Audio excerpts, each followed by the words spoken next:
Hello everyone. ज्ञान जग के इस यूट्यूब चैनल में आप सभी का स्वागत है।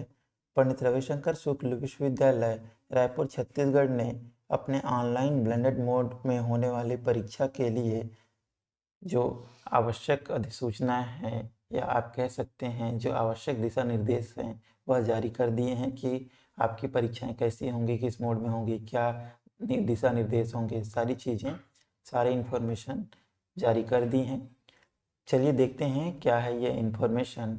आगे बढ़ने से पहले मैं कुछ चीज़ें आपको कहना चाहूँगा कि इन जो गाइडलाइन को है, उन सारी गाइडलाइन को क्या करें, बहुत अच्छे से पढ़ने और समझने की कोशिश करें। आप कुछ चीज़ें पढ़ते हैं फिर आपको समझ में नहीं आती है, इसलिए मैं यहाँ पर डिटेल वीडियो बना रहा हूँ। आप चीज़ों को बहुत अच्छे से समझें, क्योंकि पिछले बार की ऑनलाइन परीक्षा और इस बार की ऑनलाइन परीक्षा में क्या है, बहुत कुछ अंतर है। तो जो गाइडलाइन है, क्या दिशा निर्देश यूनिवर्सिटी की तरफ से जारी किए गए हैं, उनको आपको बहुत अच्छे से समझना बहुत आवश्यक है। चलिए देर न करते हुए हम लोग एक एक पॉइंट को ध्यान में रखते हुए डिस्कस करना स्टार्ट करते हैं। तो यहाँ आप देख सकते होंगे अधिसूचना। तो उच्च शिक्षा विभाग की तरफ से जारी आदेश के अनुसार पंडित रविशंकर शुक्ल की विश्वविद्यालय की परीक्षाएं 2021-22 की जो परीक्षाएं हैं वो ऑनलाइन ब्लेंडेड पद्धति से होंगी। क्या क्या कुछ आवश्यक दिशा निर्देश हैं उनके बारे में हम लोग चलिए देखते हैं। परीक्षाएं विश्वविद्यालय द्वारा जारी की गई समय सारणी के अनुसार ही आयोजित होंगे, तो ये बिल्कुल ठीक, पहला पॉइंट क्लियर है। सेकंड, परीक्षार्थियों के लिए आवश्यक उत्तर पुस्तिकाओं का वितरण परीक्षा केंद्र के माध्यम से किया जाएगा। परीक्षार्थी केंद्र परीक्षा केंद्र अपनी व्यवस्था अनुसार उत्तर पुस्तिका वितरण हेतु पृथक से दिशा निर्देश जारी करेंगे। अब उत्तर पुस्तिका का वितरण परीक्षा केंद्रों द्वारा दिनांक 2/4/2022 से प्रारंभ किया जा सकता है और उत्तर पुस्तिका का वितरण दिन बुधवार 13 अप्रैल तक पूर्ण किया जाए। तो ये अपने आपके परीक्षा केंद्रों के लिए निर्देश है कि आप उत्तर पुस्तिका आपको खुद अपने से नहीं बनानी है। आपको उत्तर पुस्तिका आपके संबंधित परीक्षा केंद्र से मिलेगा। आपका संबंधित परीक्षा केंद्र आपका महाविद्यालय या आपका कॉलेज हो सकता है, आपका या फिर आपका कॉलेज ही है रेगुलर स्टूडेंट के लिए। थर्ड पॉइंट आप देख सकते हैं कि परीक्षार्थियों को प्रश्न पत्र समय सारणी के अनुसार, यहाँ पर ध्यान दीजिएगा, क्लियर ये चीज़ लिखा हुआ है कि थर्ड पॉइंट में कि परीक्षार्थियों को प्रश्न पत्र समय सारणी के अनुसार उनके संबंधित परीक्षा केंद्र में सुबह 8 बजे परीक्षार्थियों द्वारा पंजीकृत ईमेल आईडी, मोबाइल या व्हाट्सएप के माध्यम से प्रेषित किया जाएगा। परीक्षार्थी द्वारा प्रश्नों का उत्तर उसी दिन उत्तर पुस्तिका में लिखकर अपने परीक्षा केंद्र में अपराह्न 3 बजे तक जमा करेंगे। आपको क्या करना है, आपको प्रश्न पत्र मिलेगा सुबह 8 बजे, मॉर्निंग में मिल जाएगी। आपको क्या करना है, उत्तर लिखना है और उसी दिन, जिस दिन आपको प्रवेश प्रश्न पत्र मिला है उसी दिन आपको क्या करना है, आप अपना उत्तर लिखेंगे और उत्तर 3 बजे तक आपको क्या करना है, आपके संबंधित परीक्षा केंद्र में या फिर महाविद्यालय में जाकर जमा करना है।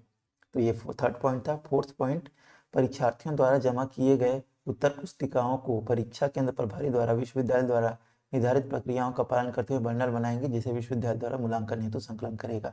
ये फोर्थ पॉइंट आपके लिए जरूरी नहीं है।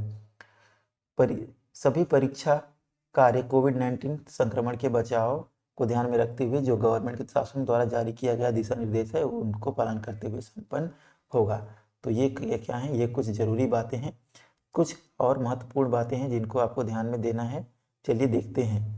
तो ये 6 पॉइंट भी वही है कि आपके लिए यह बहुत ज़रूरी नहीं है कि अन्य दिशा निर्देश परीक्षाओं के विश्वविद्यालय द्वारा जारी किए गए निर्देशों के अनुरूप होगा। तो अब थोड़ा सा और डिटेल देखते हैं, कुछ और जानकारी देखते हैं यहाँ पर जो आपके लिए हैं। तो यहाँ पर आप देख सकते हैं कि परीक्षार्थियों के लिए जो सामान्य निर्देश हैं उनके बारे में है कि क्या क्या निर्देश आपको फॉलो करने हैं। तो फिर एक बार पुनः आप ध्यान से इस चीज़ों को समझिए कि छात्र प्रश्नों के उत्तर देने के लिए निर्धारित उत्तर पुस्तिका में उत्तर अपने निवास स्थान में या अपने महाविद्यालय में लिखेंगे। तो आप जहाँ पर हैं वहाँ पर क्या कर सकते, जहाँ पर हैं अपने घर से ही उत्तर लिख सकते हैं या फिर अपने महाविद्यालय में भी जाकर लिख सकते हैं। यहाँ चीज़ें क्लियर लिखी हुई हैं।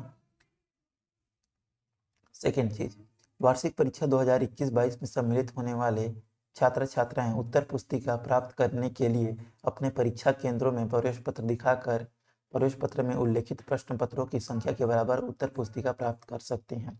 एक चीज ध्यान रखें यहाँ पर आपको क्या करना है, आपको उत्तर पुस्तिका कॉलेज के द्वारा मिलेंगी, आपके परीक्षा केंद्रों के द्वारा आपको प्रदान की जाएंगी। इसके लिए आपको क्या करना है, अपना प्रवेश पत्र दिखाना है, एडमिट कार्ड दिखाना है, और जितना पेपर है उसी के अकॉर्डिंग आपको क्या मिलेगा, उत्तर पुस्तिका मिलेगा। तो मान लीजिए आपके 6 पेपर हैं तो आपको 6 आंसर शीट मिलेंगे।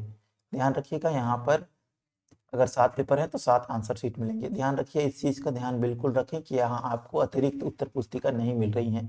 तो यहाँ सप्लीमेंट का कोई भी यहाँ पर जिक्र नहीं किया गया है। इस पॉइंट को आप लोग बिल्कुल ध्यान रखें कि आपको सप्लीमेंट्री कॉपी या सप्लीमेंट्री उत्तर पुस्तिका महाविद्यालय की तरफ से या परीक्षा केंद्र की तरफ से नहीं मिलेगा। तो इस चीज़ को बिल्कुल आप ध्यान में रखें।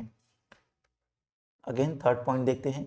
वार्षिक परीक्षा में सम्मिलित होने वाले किसी छात्र ने यदि किसी कारण से अपना प्रवेश पत्र गुमा दिया है तो अपनी यूजर आईडी पासवर्ड का उपयोग करके विश्वविद्यालय की वेबसाइट से अपना प्रवेश पत्र डाउनलोड कर सकते हैं। तो बिल्कुल, अगर आपका एडमिट कार्ड खो गया है तो आप दोबारा लॉगिन करके डाउनलोड कर सकते हैं। फोर्थ पॉइंट, ब्लेंडेड पद्धति के परीक्षा परिणाम पर परीक्षार्थी को पुनर्मूल्यांकन तथा पुनर्गणना एवं श्रेणी सुधार की पात्रता नहीं होगी। ये चीज़ बहुत ही इंपॉर्टेंट है, इस चीज़ को आप लोग बिल्कुल ध्यान से रखें कि किसी भी यहाँ पर ना तो पुनर्मूल्यांकन है और नहीं पुनर्गणना का प्रावधान रखा गया है। तो इस चीज़ को आप लोग ध्यान में रखें। फिफ्थ पॉइंट देखते हैं। सूचना का अधिकार नियम 2005 के अंतर्गत ब्लेंडेड पद्धति से संबंध परीक्षाओं की उत्तर पुस्तिका परीक्षार्थियों को प्रदान नहीं की जाएगी और न ही आपको इसकी उत्तर पुस्तिका प्रदान की जाएगी। तो आप इसकी फोटोकॉपी करके रख सकते हैं। आप फोटोकॉपी अपने से या फिर फोटो क्लिक करके अपने से जमा करने से पहले रख सकते हैं, लेकिन रखने का भी कोई फायदा नहीं है। क्यों नहीं है? क्योंकि यहाँ पर न तो पुनर्मूल्यांकन का और न ही पुनर्गणना, ऐसा कि इन दोनों का कोई भी प्रावधान यहाँ पर नहीं रखा गया है। तो इसका कोई फायदा भी नहीं होगा अगर आप रखते हैं तब भी। यदि कोई छात्र कोविड-19 से पीड़ित है, ठीक है, तो इस पॉइंट को ध्यान से समझिए कि यदि कोई छात्र या फिर कोविड-19 से क्या है, पीड़ित है, तो उसको किन किन बातों को ध्यान रखना है इस चीज़ के बारे में देखते हैं।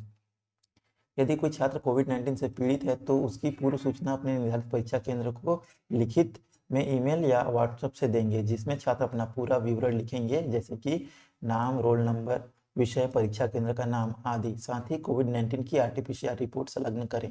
तो आपको क्या करना है, अगर आप कोविड-19 से पीड़ित हैं तो आपको ये सारी चीज़ें आपको क्या करनी है, अपने महाविद्यालय या परीक्षा केंद्र को सूचित करना है। 7वां पॉइंट देखिए। परीक्षार्थियों को प्रश्न पत्र प्राप्त होने के पश्चात प्रदान की गई निर्धारित उत्तर पुस्तिका में प्रश्नों को उत्तर स्वयं लिखना अनिवार्य है। तो आपको क्या करना है, उत्तर स्वयं लिखना है। आपकी हैंडराइटिंग मैच होगी तो आप अपना क्या करें, वो आंसर स्वयं लिखें, किसी दूसरे को उत्तर लिखवाने की भूल बिल्कुल भी ना करें। तो ये पॉइंट्स आई थिंक आपको क्लियर हो गए होंगे। अब उत्तर पुस्तिका के संबंध में कुछ गाइडलाइन है, कुछ यहाँ पर दिशा निर्देश दिए गए हैं, उनके बारे में हम लोग देखते हैं।